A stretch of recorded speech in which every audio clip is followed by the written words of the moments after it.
కోరుట్ల శాసనసభ్యులు డాక్టర్ సంజయ్ కుమార్ గారి యొక్క పాదయాత్ర రాష్ట్ర టీఆర్ఎస్ పార్టీ నాయకత్వం మొన్నటి వరకు ఇక్కడ పనిచేసిన మాజీ మంత్రి మాజీ టీఆర్ఎస్ ప్రజాప్రతినిధులందరూ కూడా రైతుల రుణమాఫీ జరగలేదు, రైతుల వడ్ల కొనుగోలు కూడా ఇప్పటివరకు వడ్ల కొనుగోలు మొదలు కాలేదు. రేవంత్ రెడ్డి గారికి ఈ 20 mm 70 mm ముందు రోజుల్లో చూపెడతాము. మహారాష్ట్రకు సంచులు పంపిస్తున్నారని సంవత్సర కాలం లోపట 11 నెలల 13 రోజులు అవుతుంది. ఈరోజు ప్రభుత్వం అధికారులకు వచ్చి 11 నెలల 13 రోజులు గౌరవ ముఖ్యమంత్రి రేవంత్ రెడ్డి గారి నేతృత్వం లోపట తెలంగాణ ప్రజలు ఇచ్చినటువంటి అవకాశం దయతో ఆశీర్వదించి గౌరవ ముఖ్యమంత్రిగా వారి పరిపాలన లోపల మేము శాసనసభ్యుగా పెద్దలు ఎమ్మెల్సీ జీవన్ రెడ్డి గారు కానీ మేమందరం కూడా ప్రజలకు పక్షాన 11 నెలల 13 రోజుల లోపల 4 నెలల ఎలక్షన్ కోడ్ పోయింది. 7 నెలల 13 రోజులు పరిపాలన చేసినాం. 7 నెలల 13 రోజుల లోపల పరిపాలన లోపలనే డిపెండెంట్ ఎంప్లాయ్మెంట్ ద్వారా వచ్చినటువంటి అంటే తండ్రి గారి వారసత్వం ద్వారా వచ్చిన డిపెండెంట్ ఎంప్లాయ్మెంట్ అది. అంటే తండ్రి రాజకీయాలకు ఉంటే తండ్రి వేల కోట్ల రూపాయలు అక్రమంగా సంపాదించి డాక్టర్గా ఉండి పెద్ద పెద్ద కార్పొరేట్ హాస్పిటల్ పెట్టి పేదవాళ్ళ కడుపు కొట్టి కరోనాలో ఆ కోట్ల రూపాయలు సంపాదించి శాసనసభ డిపెండెంట్ ఎంప్లాయ్మెంట్ పరంగా వచ్చినటువంటి ఆ శాసనసభ్యుడు 7 నెలల లోపలనే పాదయాత్ర మొదలుపెట్టి జగిత్యాల జిల్లా లోపల రైతులకు ఎలాంటి కూడా తెలంగాణ జిల్లా రాష్ట్రంలో రైతులకు ఎలాంటి కూడా రుణమాఫీ జరగలేదు, రైతులకు తీవ్ర అన్యాయం జరిగింది అని చెప్పి పచ్చి అబద్ధాలు ఆడి మొన్న పార్లమెంట్లో 3వ స్థానంకు పోయి వాళ్ళ యొక్క అడ్రస్ గల్లంత అయితే ఈరోజు పాదయాత్ర పేరు మీద రాష్ట్రంలో టీఆర్ఎస్ పార్టీ కార్యకర్తలందరూ జమ చేసుకొని జిల్లాలో అన్ని నియోజకవర్గ టీఆర్ఎస్ పార్టీ కార్యకర్తలు జమ చేసుకొని రాష్ట్ర నాయకత్వం వచ్చి హరీష్ రావుతో నోటికి ఇంతవరకు అంత మాట్లాడి గౌరవ ముఖ్యమంత్రిగా మాట్లాడాలని జిల్లా కాంగ్రెస్ పార్టీ పక్షాన మేము తీవ్రంగా ఖండిస్తున్నాం. మేము ఒకటే మీడియా మిత్రుల ద్వారా తెలియజేస్తున్నాం. నిజంగా చిత్తశుద్ధి ఉంటే ఈ 11 నెలల 13 నెలల పరిపాలన లోపల 7 నెలలలో 13 రోజుల పరిపాలన లోపల ఈ జిల్లాకు సంబంధించిన 65,000 రైతులకు రుణమాఫీ జరిగినటువంటి జిల్లా కలెక్టర్ ద్వారా మీరు టైం డేట్ చెప్పండి, ఎప్పుడు ముందు పెట్టమంటే అప్పుడు ముందు పెడతాం. 65,000 కుటుంబాలకు గౌరవ ముఖ్యమంత్రి గారు 2 లక్షల రూపాయలు రుణమాఫీ చేసినారు. కేవలం 6,000 మందికి 2 లక్షల రూపాయలు రుణమాఫీ జరగాల్సిన వాళ్ళు 6,000 మంది. అది కంప్యూటర్ ప్రాబ్లమో రేషన్ కార్డు లేకపోతేనో ఇతరాత్రి ఇబ్బంది ఉన్నటువంటి ఇబ్బంది వల్ల 6,000 మందికే లేదు. 2 లక్షల పైచిలుకున్నటువంటి వాళ్ళు సుమారు 30 నుంచి 35,000 మంది ఉన్నారు.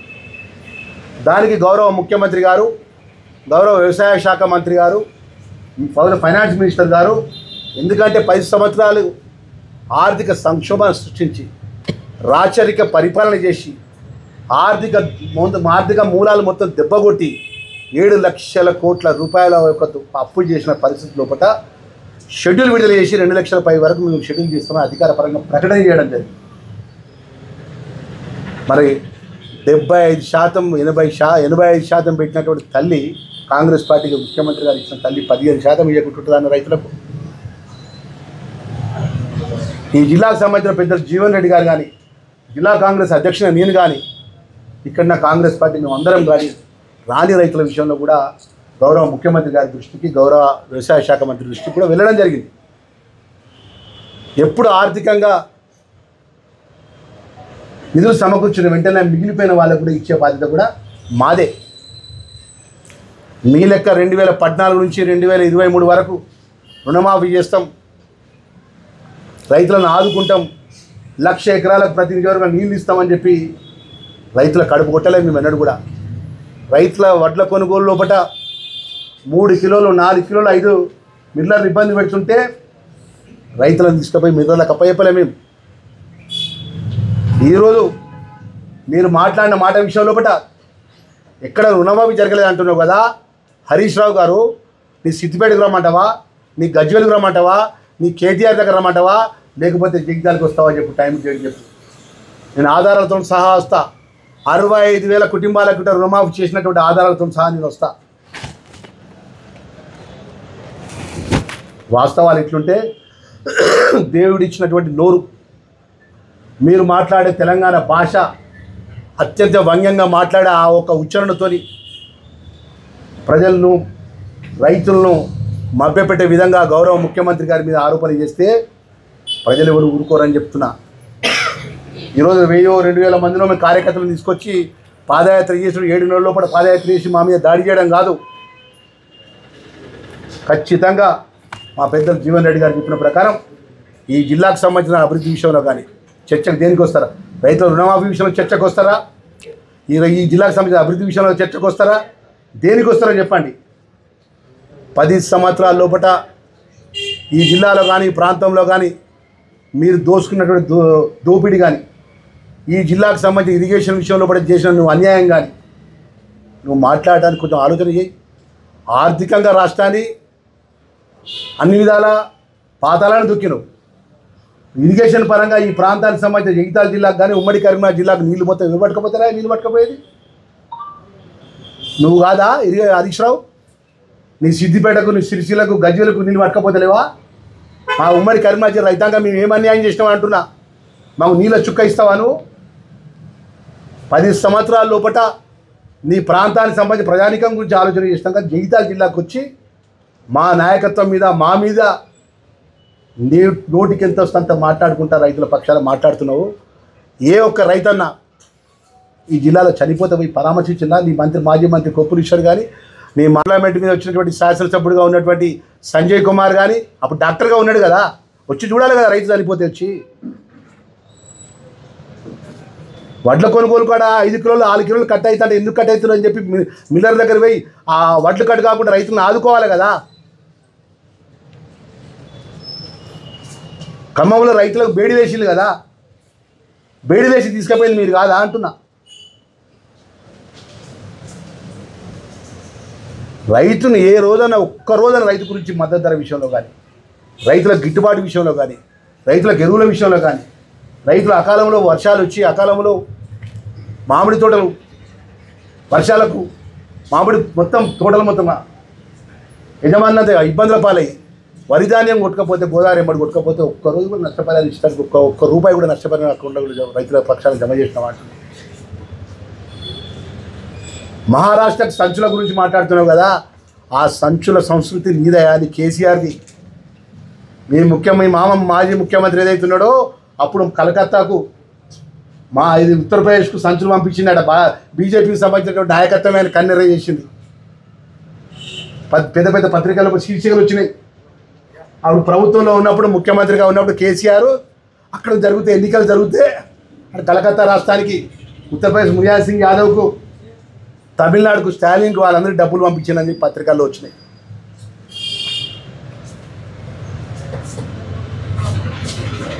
$70 ఏం చూపెడతావా హరీష్ రావు అని చెప్తున్నాను. ఏం చూపెడతావు? 70 మా ముఖ్యమంత్రి గారితో నువ్వు ఛాలెంజ్ చేస్తున్నావు కదా, ఏం 70 చూపెడతావు రాబోయే కాలంలో? ఇలా 6 గ్యారంటీ పథకాల లోపల 4 గ్యారంటీ పథకాలు అమలు చేసి, మిగతా గ్యారంటీ పథకాలు అమలు చేసే విషయం లోపల ఆర్థికంగా రాష్ట్రాన్ని గాడిలో పెట్టి ముందుగా వరుసలు మేము ముందులో పట్టాం. ఎక్కడ కూడా ఏ గ్యారంటీ పథకాన్ని అమలు చేయమని మేము ఎప్పుడు కూడా వెనకండి ముఖ్యమంత్రి గారు కానీ మేము కానీ వెనక కాలు పెట్టలే. 4 సంవత్సరాలు ఇక వ్యవధి ఉన్నది మాకు. 4 సంవత్సరాలు 27 రోజులు మాకు ప్రజలు వ్యవధి అవకాశం ఇచ్చినారు. రేపు 100% శాసనసభ్యుడిగా, ప్రభుత్వ విపుగా, జిల్లా కాంగ్రెస్ అధ్యక్షుడిగా చెప్తున్నాం. ఇచ్చిన గ్యారంటీ విషయంలో పట పేదవాళ్ళకి ఇంద్ర మిల్లు కానీ, పేదవాళ్ళకి రేషన్ కార్డు కానీ, ఏదైతే కొత్తగా పెన్షన్ వచ్చే విషయంలో కానీ ఖచ్చితంగా కట్టుబడి ఉన్నాం. ఆ దిశలో మేము కష్టపడుతున్నాం తప్ప ఎక్కడ కూడా మేము మాట్లాడలే. దేవుని సాక్షిగా రేవంత్ రెడ్డి గారు ఎక్కడ పోతే అక్కడ దేవుని సాక్షిగా ప్రమాణం చేసి రుణమాఫీ చేసి అని మాట్లాడుతుండు కదా. ధర్మపురి లక్ష్మీనరసింహస్వామి గోదావరి ఒడ్డుకొచ్చి యాగాలు చేసి యజ్ఞాలు చేసి తెలంగాణ వస్తే ఈ ప్రాంతం అంతా సస్యశ్యామలు చేస్తామని గాలి మోటార్ మీద వచ్చి కేసీఆర్ వచ్చి 500 కోట్ల రూపాయలు ఇస్తాడు. ఆ ధర్మపురి లక్ష్మీనరసింహస్వామి దేవునికి 500 కోట్ల రూపాయలు ఇస్తాడు కేసీఆర్. మన ధర్మపురి లక్ష్మీనరసింహస్వామి, జగిత్యాల జిల్లా ధర్మపురి లక్ష్మీనరసింహస్వామి మర్చిపోయాడు, కొండగట్ట అంజన్న మర్చిపోయాడు, పోయి యాదాద్రిలో పెట్టుకున్నాడు. అక్కడ రియల్ ఎస్టేట్కి ఉన్నటువంటి ఆ దొరలు ఉన్న వేలాది ఎకరాల భూములు కొంటే అక్కడ యాదాద్రి కాడ పెట్టుకున్నాడు. ఒక్కసారి మా పాత్రికా మిత్రులలో బీఆర్ఎస్ పార్టీ నాయకులు నేను కూర్చున్నారు కదా, అందరూ రమ్మని చెప్పి బస్ వేసుకొని మేము చూసేదమ్మా యాదాద్రి ఈ విధంగా చేసాడు. ఏం చేసి మా ధర్మపురి లక్ష్మణస్వామి దేవుడు ఏం చేసాడు, మా కొండగట్ట అంజాన ఏం చేసాడు?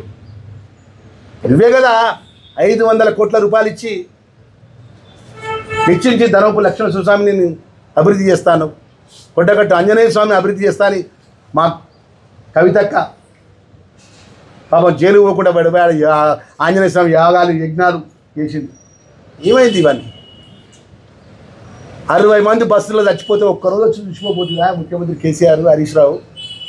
నువ్వు జిల్లా వాస్తవుడియే కదా, ఇక్కడ కర్నూలు జిల్లా చదువుకున్నావు కదా. మేము వేలాది మంది జమ కూర్చి పెద్ద ర్యాలీలు చేయడం, మీటింగ్ చేయడం పెద్ద ముచ్చట నమ్మకేమన్నా? ఇలా పాత్రికేయ మిత్రుల ద్వారా మనవి చేసి ఏంటంటే వాస్తవ పరీక్షల పరంగా ఆరోపణ చేయండి, మేము స్వీకరిస్తాం, మేము జవాబు చెప్తాం. డిపెండెంట్ ఎంప్లాయ్మెంట్ ద్వారా వచ్చినటువంటి ఎమ్మెల్యే పాదయాత్ర చేస్తే రాష్ట్ర నాయకత్వంతో వచ్చి గౌరవ ముఖ్యమంత్రి గారిని లేకపోతే జగిత్యాల జిల్లా ఎలాంటి కూడా అభివృద్ధి జరగలేదని మా ప్రభుత్వమే దుమ్మొత్తి చేస్తే రాబోయే కాలంలో ప్రజలు ఎట్లా జవాబు చెప్పాలంటే జవాబు చెప్తారని చెప్పేసి మనవి చేస్తున్నాము. ఇప్పటికైనా కూడా సంజయ్ కుమార్ డాక్టర్ ఇక 4-5 రోజుల్లో నేను సంజయ్ కొరుట కూడా పోతా, నేను జిల్లాధ్యక్షుడు పోతా, కొరుట కూడా పోతా. అక్కడ ఎంతమంది రుణమాఫీ అయిన రైతులతో కూడా నిన్న కూడా రైతులకు రుణమాఫీ విషయంలో అడుగుతాం, మీడియా మిత్రులు చేసి మీరు రుణమాఫీ అయిందంటే మాఫీ అయిందని చెప్పాడు. కాని వాళ్ళకు కూడా మేమే బాధ్యులు. గౌరవ ముఖ్యమంత్రి గారు బాధ్యుడు, వ్యవసాయ శాఖ మంత్రి బాధ్యుడు, ఫైనాన్స్ మినిస్టర్ గారు, ప్రభుత్వంలో ఉన్నటువంటి భాగస్వాములు చేసినటువంటి మేమందరం కూడా బాధ్యత తీసుకుంటాం. కొంచెం తెలంగాణ ప్రజలు మనవి చేసేది ఏంటంటే, దండం పెట్టి మనవి చేసేది ఏంటంటే 7 లక్షల కోట్ల రూపాయలు లూటీ చేసినటువంటి ప్రభుత్వం ఖాళీ బీరో అప్పచెప్పిన మాకు దండం పెట్టి చెప్తున్నారు. గౌరవ ముఖ్యమంత్రి గారు, గౌరవ ఫైనాన్స్ మినిస్టర్ గారు, మంత్రివర్గం అంతా లైన్లో పెట్టి ఇప్పుడు నడిపిస్తున్న సందర్భంలో కూడా కొంచెం ఇబ్బందులు ఉన్నాయి. ఇబ్బందులు కూడా సరి చేసి ముందుకు పోతాం తప్ప ఏ రైతు కూడా రుణమాఫీ చేయకుండా 80%, 100% మిగిలిపోయిన 15% రైతులకు కూడా రుణమాఫీ చేసే బాధ్యత కూడా గౌరవ ముఖ్యమంత్రి గారి అన్న విషయాన్ని మరొకసారి మనవి చేసుకుంటూ, సంజయ్ కుమార్ డాక్టర్కు 7 నెలలకు ఉచ్చులు పడకు, మన షుగర్ ఫ్యాక్టరీ సంబంధించిన విషయాలు ఇప్పుడు ఎందుకు మాట్లాడలే? ఇక నిన్న